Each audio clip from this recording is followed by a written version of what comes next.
नमस्कार साहित्य प्रेमियों। आज हम लेकर आए हैं मुंशी प्रेमचंद जी की लिखी कहानी बाघ की खाल।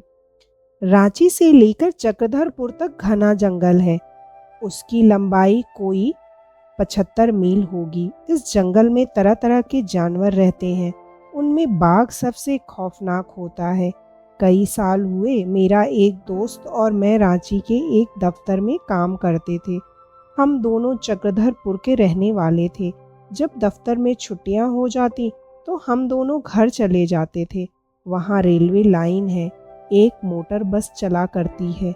एक बार हम दोनों को एक बड़े जरूरी काम से घर जाना पड़ा। संयोग से उस दिन मोटर बस भी न मिली।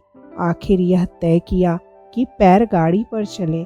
हिसाब लगाकर देखा कि अगर बीच में कहीं ना ठहरे तो 9-10 घंटों में पहुंच जाएंगे। आखिर कुछ खाने पीने का सामान लेकर हम दोनों साइकिल पर सवार होकर शाम को 6 बजे निकल खड़े हुए। उजाली रात थी। मील भर जाने के बाद चांद निकल आया। आसपास की पहाड़ियां दिखाई देने लगी। चारों ओर सन्नाटा छाया हुआ था और उस सन्नाटे को चीरती हुई हमारी साइकिलें सन सन चली जा रही थीं। थोड़ी थोड़ी दूर पर जंगली आदमियों की बस्तियां मिल जाती थीं। उनकी झोपड़ियों से ढोल, झौर, बांसुरी की मीठी मीठी आवाजें आ जाती थीं। दम दोनों इस दृश्य का आनंद उठाते चले जा रहे थे। अचानक मेरे दोस्त को कै आ गई और वह साइकिल पर से गिर पड़ा। उसका यह हाल देखकर मेरी जान सूख गई। उसे तो हैजा हो गया था। अब क्या करूं? ना कोई बस्ती, ना गांव। उसे कहाँ ले जाऊं? कुछ समझ में ना आता था। मैंने अपने दोस्त का नाम लेकर पुकारा, मगर उसके मुंह से कोई आवाज ना निकली। वह दर्द भरी आंखों से मेरी तरफ देखने लगा। उसकी यह दशा देखकर मुझे भी रोना आ गया। फिर सोचा, रोने से क्या होगा? देखो, यहाँ नज़दीक कोई गांव है या नहीं। शायद किसी से कुछ मदद मिल जाए। मैंने अपने दोस्त से फिर पूछा, भाई तुम्हारा जी कैसा है? कुछ तो बताओ। फिर भी कोई जवाब नहीं। मैंने उसकी नाड़ी पर हाथ रखा। नाड़ी का कहीं पता नहीं। हाँ, सांस चल रही थी। सोचने लगा, इसे छोड़कर कैसे जाऊं? कोई जंगली जानवर आ पहुंचे तो लाश का भी पता न चले। आखिर मैंने दोनों पैर गाड़ियों को एक पेड़ के सहारे खड़ा किया और अपने दोस्त को उस पर लिटाकर किसी गांव की तलाश में निकला। रास्ते में बार बार अपने दोस्त का ख्याल आने लगा। चारों ओर घना जंगल, पेड़ों के नीचे बड़ी मुश्किल से रोशनी पहुंचती थी। रास्ता ना दिखाई देता था। अचानक मैं एक पत्थर से ठोकर खाकर गिर पड़ा। चोट तो शायद ना आई, मगर हाथ पांव कुछ छिल गए। मैं फिर उठा कि एकाएक कुछ आहट पाकर पीछे की ओर ताका। क्या देखता हूँ कि कोई 15 गज की दूरी पर एक बाघ खड़ा है। मेरे होश उड़ गए। ऐसा जान पड़ा जैसे बदन में खून नहीं है। सांस तक बंद हो गई। मुझे खड़ा देखकर वह भी रुक गया। फिर मैंने सोचा कि शायद मुझे भ्रम हो गया है। शायद मैं किसी पेड़ की परछाई को बाघ समझ रहा हूँ। यह सोचकर मैं फिर आगे बढ़ा, मगर आंखें पीछे ही लगी रहीं। अब की बार सचमुच मुझे पत्तों की खड़खड़ाहट सुनाई दी। मैंने फिर पीछे की ओर देखा। बाघ मेरे पीछे पीछे चला आ रहा था। मेरे रोए खड़े हो गए और मैं लकड़ी सा तन गया।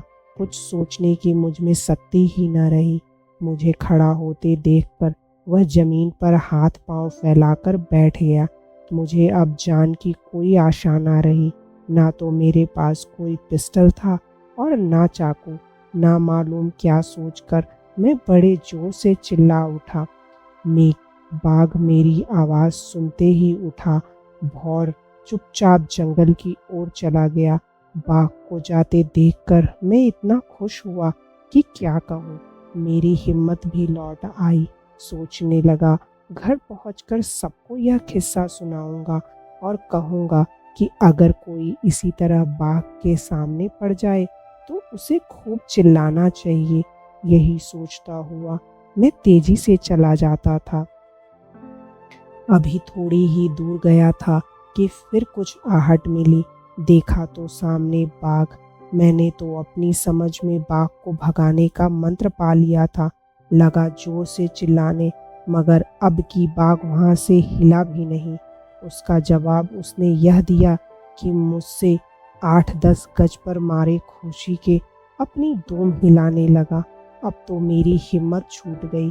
कह नहीं सकता मैं कितनी देर तक वहाँ खड़ा रहा। एकाएक मोटर के हॉर्न की आवाज़ कान में आई। फिर सोचा शायद यह भी भ्रम हो। फिर भी मुझे कुछ हिम्मत हुई। मैं धीरे धीरे पीछे हटने लगा। कोई 8-10 कदम पीछे हटा था कि अचानक बाघ उठा। मेरा कलेजा मानो सिमटकर एड़ियों में धंस गया। बस वह मुझ पर फांदा। मैंने झट आंखें बंद कर ली और दोनों हाथों से सिर पकड़ लिया, मगर बाघ मुझ पर फांदा नहीं, बल्कि जितनी दूर मैं पीछे हट गया था उतना ही वह आगे बढ़ा आया और फिर बैठ गया। फिर हॉर्न की आवाज़ सुनाई दी। शायद कोई लारी रांची से आ रही थी। फिर मुझे होश नहीं कि क्या हुआ। सिर्फ इतना याद है कि मैं एक मर्तबा बड़े जोर से चिल्लाया था, मार डाला मार। जब मुझे होश आया तो मैंने देखा कि मेरा सिर किसी की जांघ पर रखा हुआ है और आसपास कई आदमी खड़े हैं। मेरा दोस्त भी वहीं बैठा हुआ है। मैंने उनसे थोड़ा पानी मांगा। उन्होंने मुझे गर्म दूध निकाल कर पिलाया। बाद को मुझे मालूम हुआ कि यह साहब इंजीनियर थे। अपने 3-4 दोस्तों के साथ टाटानगर जा रहे थे। रास्ते में उन्हें दिखाई दिया कि पक पेड़ के नीचे 2 आंखें सी चमक रही हैं। उन्होंने बाघ समझकर बंदूक उठाई। अचानक उस पर मोटर की रोशनी पड़ते ही उन्होंने देखा कि वह आंखें नहीं हैं, बल्कि 2 पैर गाड़ियों की बत्तियां जल रही हैं। उन्होंने फौरन मोटर रोक लिया और उतरकर पेड़ के नीचे आए तो देखा एक आदमी बेहोश पड़ा हुआ है। उनके पास कुछ दवाएं थीं। दवाएं पिलाने से उस आदमी की हालत कुछ संभल गई। उन्होंने उसे मोटर में बिठाया और चले ही आ रहे थे कि फिर देखा कि एक बाघ मेरी छाती पर दोनों अगले पंजे रखकर बैठा हुआ है। मोटर के करीब आते ही बाघ ने मुझे छोड़ दिया और भागा, मगर इंजीनियर साहब की बंदूक ने उसे वहीं ठंडा कर दिया। उन्हीं की मदद से हम दोनों घर पहुँचे। मेरे सारे कपड़े खून से तर थे। छाती में जख्म हो गया था।